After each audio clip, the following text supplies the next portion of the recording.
Well, speaking of Jimbo, do you think this is going to be his best Aggie team to date? Because I'm hearing from NFL people, and man, they're all over this Mike Elko defense, and they're seeing draft pick, draft pick, draft pick, draft pick all over the defensive, depth chart there. And at SEC Media Days, that was my biggest takeaway from the Aggies was, a lot of talk about the Alabama game, but other talk was, well, hell, you guys just went 9-1. You were number, what was it, 5 in the country at the end of the season. Mhm. How can you build off that? And basically all said that was a disappointment. They didn't call it a failure, but they basically said that was not good enough. So, I mean, it certainly seems like they have the swagger that you need. Do you think this is going to be the best A&M team yet under Jimbo?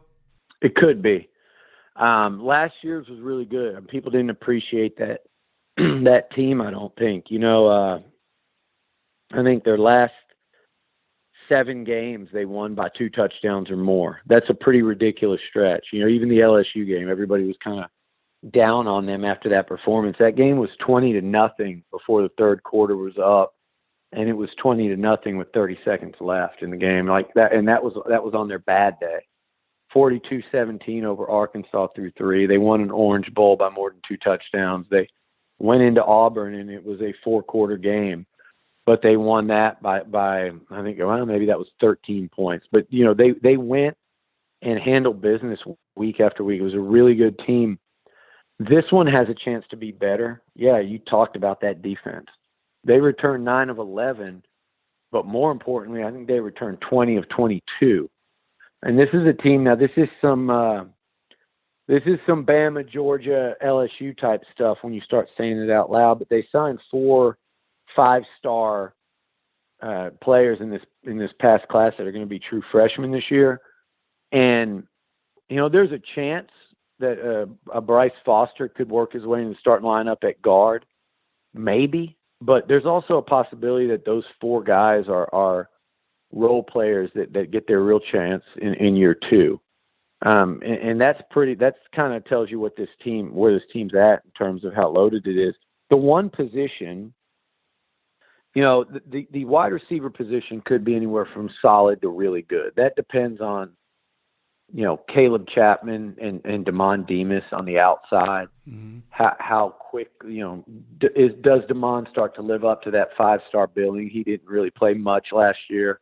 Started to impress them in practice late in the season, especially this spring. Chapman, last time we saw him, he was lighting up Florida and then tore his ACL. So if those 2 guys come on, then look out. But running backs, tight end, experience at receiver, do-it-all guy in Anais Smith. And then the big question to me is the offensive line. You lost 4 starters. Only one of those got drafted, but you lost 4 starters. You return a first-round pick in Kenyon Green. But beyond that,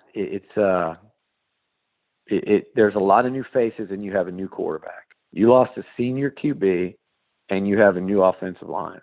If it doesn't end up being a team that plays in a New Year's Six bowl or competes for a playoff berth or SEC title, I think you would look at and say, man, it was just too much to overcome with a first-year starter at quarterback and a young kid at that, whether it's Calzada or King, and a brand-new O-line. But on the flip side, 2 of those O-linemen likely to start are in year 3 and 4, respectively, in the program. I mentioned Green. You're bringing in Tennessee transfer Jameer Johnson, who started 3 years for the Vols. Mm-hmm. And then there's a ton of talent at that other guard spot. So talent-wise, I think they're going to be much better up front. It's just you're throwing a bunch of guys together that haven't, a couple of them haven't played a lot of football. You're throwing in a guy from Tennessee. You're moving Green from guard to tackle. So it's a legitimate question, but I'm just telling you, this is Jimbo can work around it. I think the schedule affords that. If there's not a Clemson in game 2 like there were his first 2 years at the helm here. There's not an Alabama in your second conference game. You play Alabama, I think, in week 6. So it's manageable. There are some potential tripping points with at Colorado in week 2, Arkansas, at Jerry World, and then Mississippi State comes the week before Bama. A&M style of play, they're just typically not going to just walk over teams. They're going to wear them down. So I think those are challenges.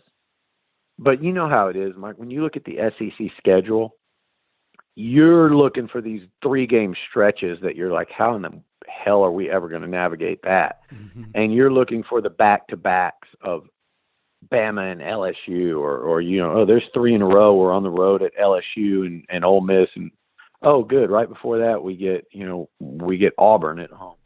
There's none of that on this schedule. There really isn't. And the 2 times A&M has gotten what I would call a favorable schedule draw since joining this league were their first year and this past year, and they went a combined 20-3 those 2 seasons, and they went 9-1 and 6-2. So they were 15-3 in SEC games those 2 years, and I think this schedule kind of sticks out in that regard as well. So we'll see if A&M's up to the task, but they'll always say the SEC does favors in terms of schedule. This is the closest thing to a favor that you'll get in the league.